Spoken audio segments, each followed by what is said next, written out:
Long, long ago, in old Japan, the kingdom of the sea was governed by a wonderful king. He was called Rinjin, or the Dragon King of the Sea. His power was immense, for he was the ruler of all sea creatures both great and small, and in his keeping were the jewels of the ebb and flow of the tide. The jewel of the ebbing tide when thrown into the ocean caused the sea to recede from the land, and the jewel of the flowing tide made the waves to rise mountains high and to flow in upon the shore like a tidal wave. The palace of Rinjin was at the bottom of the sea, and was so beautiful that no one has ever seen anything like it even in dreams. The walls were of coral, the roof of jadestone and chrysoprase, and the floors were of the finest mother of pearl.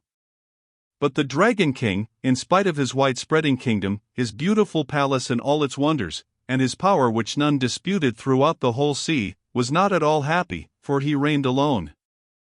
At last he thought that if he married he would not only be happier, but also more powerful. So he decided to take a wife. Calling all his fish retainers together, he chose several of them as ambassadors to go through the sea and seek for a young dragon princess who would be his bride. At last they returned to the palace bringing with them a lovely young dragon. Her scales were of glittering green like the wings of summer beetles, her eyes threw out glances of fire, and she was dressed in gorgeous robes. All the jewels of the sea worked in with embroidery adorned them. The king fell in love with her at once, and the wedding ceremony was celebrated with great splendor. Every living thing in the sea, from the great whales down to the little shrimps, came in shoals to offer their congratulations to the bride and bridegroom and to wish them a long and prosperous life. Never had there been such an assemblage or such gay festivities in the fish world before. The train of bearers who carried the bride's possessions to her new home seemed to reach across the waves from one end of the sea to the other. Each fish carried a phosphorescent lantern and was dressed in ceremonial robes, gleaming blue and pink and silver, and the waves as they rose and fell and broke the night seemed to be rolling masses of white and green fire, for the phosphorus shone with double brilliancy in honor of the event. Now for a time the Dragon King and his bride lived very happily. They loved each other dearly, and the bridegroom day after day took delight in showing his bride all the wonders and treasures of his coral palace, and she was never tired of wandering with him through its vast halls and gardens. Life seemed to them both like a long summer's day. 2 months passed in this happy way, and then the Dragon Queen fell ill and was obliged to stay in bed. The king was sorely troubled when he saw his precious bride so ill, and at once sent for the fish doctor to come and give her some medicine. He gave special orders to the servants to nurse her carefully and to wait upon her with diligence, but in spite of all the nurse's assiduous care and the medicine that the doctor prescribed, the young queen showed no signs of recovery, but grew daily worse. Then the Dragon King interviewed the doctor and blamed him for not curing the queen. The doctor was alarmed at Rinjin's evident displeasure, and excused his want of skill by saying that although he knew the right kind of medicine to give the invalid, it was impossible to find it in the sea. "Do you mean to tell me that you can't get the medicine here?" asked the Dragon King. "It is just as you say," said the doctor. "Tell me what it is you want for the queen," demanded Rinjin. "I want the liver of a live monkey," answered the doctor. "The liver of a live monkey. Of course that will be most difficult to get," said the king. "If we could only get that for the queen, Her Majesty would soon recover," said the doctor. "Very well, that decides it. We must get it somehow or other." "But where are we most likely to find a monkey?" asked the king. Then the doctor told the Dragon King that some distance to the south there was a monkey island where a great many monkeys lived. "If only you could capture one of these monkeys," said the doctor. "How can any of my people capture a monkey?" said the Dragon King, greatly puzzled. "The monkeys live on dry land, while we live in the water, and out of our element we are quite powerless. I don't see what we can do." "That has been my difficulty too," said the doctor. But amongst your innumerable servants you surely can find one who can go on shore for that express purpose." "Something must be done," said the king, and calling his chief steward he consulted him on the matter. The chief steward thought for some time, and then, as if struck by a sudden thought, said joyfully, "I know what we must do. There is the courage jellyfish. He is certainly ugly to look at, but he is proud of being able to walk on land with his 4 legs like a tortoise. Let us send him to the island of monkeys to catch one." The jellyfish was then summoned to the king's presence, and was told by His Majesty what was required of him. The jellyfish, on being told of the unexpected mission which was to be entrusted to him, looked very troubled, and said that he had never been to the island in question, and as he had never had any experience in catching monkeys he was afraid that he would not be able to get one. "Well," said the chief steward, "if you depend on your strength or dexterity you will never catch a monkey. The only way is to play a trick on one." "How can I play a trick on a monkey?" "I don't know how to do it," said the perplexed jellyfish. "This is what you must do," said the wily chief steward. "When you approach the island of monkeys and meet some of them, you must try to get very friendly with one. Tell him that you are a servant of the Dragon King, and invite him to come and visit you and see the Dragon King's palace. Try and describe to him as vividly as you can the grandeur of the palace and the wonders of the sea so as to arouse his curiosity and make him long to see it all." "But how am I to get the monkey here? You know monkeys don't swim," said the reluctant jellyfish. "You must carry him on your back." "What is the use of your shell if you can't do that?" said the chief steward. "Won't he be very heavy?" queried Courage again. "You mustn't mind that, for you are working for the Dragon King," replied the chief steward. "I will do my best then," said the jellyfish, and he swam away from the palace and started off towards the monkey island. Swimming swiftly he reached his destination in a few hours, and landed by a convenient wave upon the shore. On looking round he saw not far away a big pine tree with drooping branches, and on one of those branches was just what he was looking for, a live monkey. "I'm in luck," thought the jellyfish. "Now I must flatter the creature and try to entice him to come back with me to the palace, and my part will be done."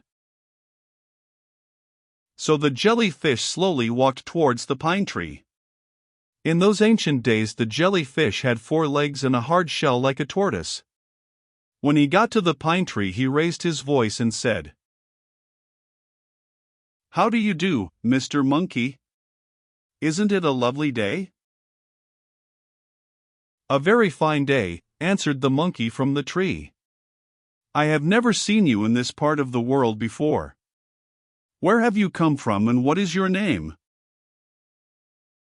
"My name is Courage or Jellyfish. I am one of the servants of the Dragon King. I have heard so much of your beautiful island that I have come on purpose to see it," answered the jellyfish.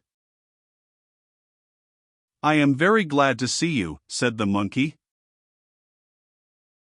"By the by," said the jellyfish, "have you ever seen the palace of the Dragon King of the sea where I live?" "I have often heard of it, but I have never seen it," answered the monkey. "Then you ought most surely to come.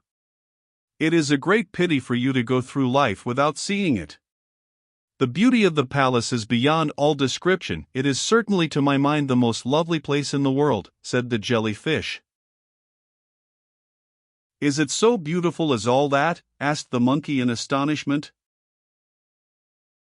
Then the jellyfish saw his chance, and went on describing to the best of his ability the beauty and grandeur of the Sea King's palace, and the wonders of the garden with its curious trees of white, pink, and red coral, and the still more curious fruits like great jewels hanging on the branches. The monkey grew more and more interested, and as he listened he came down the tree step by step so as not to lose a word of the wonderful story. "I have got him at last," thought the jellyfish, but aloud he said, Mr. Monkey, I must now go back. As you have never seen the palace of the Dragon King, won't you avail yourself of this splendid opportunity by coming with me? I shall then be able to act as guide and show you all the sights of the sea, which will be even more wonderful to you, a landlubber. I should love to go, said the monkey, but how am I to cross the water? I can't swim, as you surely know. There is no difficulty about that. I can carry you on my back. That will be troubling you too much, said the monkey. I can do it quite easily. I am stronger than I look, so you needn't hesitate, said the jellyfish, and taking the monkey on his back he stepped into the sea. Keep very still, Mr. Monkey, said the jellyfish. You mustn't fall into the sea. I am responsible for your safe arrival at the king's palace. Please don't go so fast, or I am sure I shall fall off, said the monkey. Thus they went along, the jellyfish skimming through the waves with the monkey sitting on his back. When they were about halfway, the jellyfish, who knew very little of anatomy, began to wonder if the monkey had his liver with him or not. Mr. Monkey, tell me, have you such a thing as a liver with you? The monkey was very much surprised at this queer question, and asked what the jellyfish wanted with a liver. That is the most important thing of all, said the stupid jellyfish, so as soon as I recollected it, I asked you if you had yours with you? Why is my liver so important to you? Asked the monkey. Oh, you will learn the reason later, said the jellyfish. The monkey grew more and more curious and suspicious, and urged the jellyfish to tell him for what his liver was wanted, and ended up by appealing to his hearer's feelings by saying that he was very troubled at what he had been told. Then the jellyfish, seeing how anxious the monkey looked, was sorry for him, and told him everything. How the Dragon Queen had fallen ill, and how the doctor had said that only the liver of a live monkey would cure her, and how the Dragon King had sent him to find one. Now I have done as I was told, and as soon as we arrive at the palace the doctor will want your liver, so I feel sorry for you, said the silly jellyfish. The poor monkey was horrified when he learnt all this, and very angry at the trick played upon him. He trembled with fear at the thought of what was in store for him. But the monkey was a clever animal, and he thought it the wisest plan not to show any sign of the fear he felt, so he tried to calm himself and to think of some way by which he might escape. The doctor means to cut me open and then take my liver out. Why, I shall die, thought the monkey. At last a bright thought struck him, so he said quite cheerfully to the jellyfish, "What a pity it was, Mr. Jellyfish, that you did not speak of this before we left the island. If I had told why I wanted you to accompany me you would certainly have refused to come," answered the jellyfish. "You are quite mistaken," said the monkey. "Monkeys can very well spare a liver or two, especially when it is wanted for the Dragon Queen of the sea. If I had only guessed of what you were in need, I should have presented you with one without waiting to be asked. I have several livers. But the greatest pity is, that as you did not speak in time, I have left all my livers hanging on the pine tree." "Have you left your liver behind you?" asked the jellyfish. "Yes," said the cunning monkey, "during the daytime I usually leave my liver hanging up on the branch of a tree, as it is very much in the way when I am climbing about from tree to tree. Today, listening to your interesting conversation, I quite forgot it, and left it behind when I came off with you. If only you had spoken in time I should have remembered it, and should have brought it along with me." The jellyfish was very disappointed when he heard this, for he believed every word the monkey said. The monkey was of no good without a liver. Finally the jellyfish stopped and told the monkey so. "Well," said the monkey, "that is soon remedied. I am really sorry to think of all your trouble, but if you will only take me back to the place where you found me, I shall soon be able to get my liver." The jellyfish did not at all like the idea of going all the way back to the island again, but the monkey assured him that if he would be so kind as to take him back he would get his very best liver, and bring it with him the next time. Thus persuaded, the jellyfish turned his course towards the monkey island once more. No sooner had the jellyfish reached the shore than the sly monkey landed, and getting up into the pine tree where the jellyfish had first seen him, he cut several capers amongst the branches with joy at being safe home again, and then looking down at the jellyfish said, "So many thanks for all the trouble you have taken. Please present my compliments to the Dragon King on your return." The jellyfish wondered at this speech and the mocking tone in which it was uttered. Then he asked the monkey if it wasn't his intention to come with him at once after getting his liver. The monkey replied laughingly that he couldn't afford to lose his liver, it was too precious. "But remember your promise," pleaded the jellyfish, now very discouraged. "That promise was false, and anyhow it is now broken," answered the monkey. Then he began to jeer at the jellyfish and told him that he had been deceiving him the whole time, that he had no wish to lose his life, which he certainly would have done had he gone on to the Sea King's palace to the old doctor waiting for him, instead of persuading the jellyfish to return under false pretenses. "Of course, I won't give you my liver, but come and get it if you can," added the monkey mockingly from the tree. There was nothing for the jellyfish to do now but to repent of his stupidity, and to return to the Dragon King of the Sea and to confess his failure, so he started sadly and slowly to swim back. The last thing he heard as he glided away, leaving the island behind him, was the monkey laughing at him. Meanwhile the Dragon King, the doctor, the chief steward, and all the servants were waiting impatiently for the return of the jellyfish. When they caught sight of him approaching the palace, they hailed him with delight. They began to thank him profusely for all the trouble he had taken in going to Monkey Island, and then they asked him where the monkey was. Now the day of reckoning had come for the jellyfish. He quaked all over as he told his story. How he had brought the monkey halfway over the sea, and then had stupidly let out the secret of his commission, how the monkey had deceived him by making him believe that he had left his liver behind him. The Dragon King's wrath was great, and he at once gave orders that the jellyfish was to be severely punished. The punishment was a horrible one.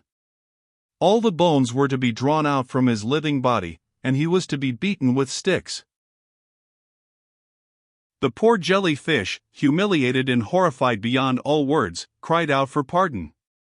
But the Dragon King's order had to be obeyed. The servants of the palace forthwith each brought out a stick and surrounded the jellyfish, and after pulling out his bones they beat him to a flat pulp, and then took him out beyond the palace gates and threw him into the water. Here he was left to suffer and repent his foolish chattering, and to grow accustomed to his new state of bonelessness. From this story it is evident that in former times the jellyfish once had a shell and bones something like a tortoise, but, ever since the Dragon King's sentence was carried out on the ancestor of the jellyfishes, his descendants have all been soft and boneless just as you see them today thrown up by the waves high upon the shores of Japan.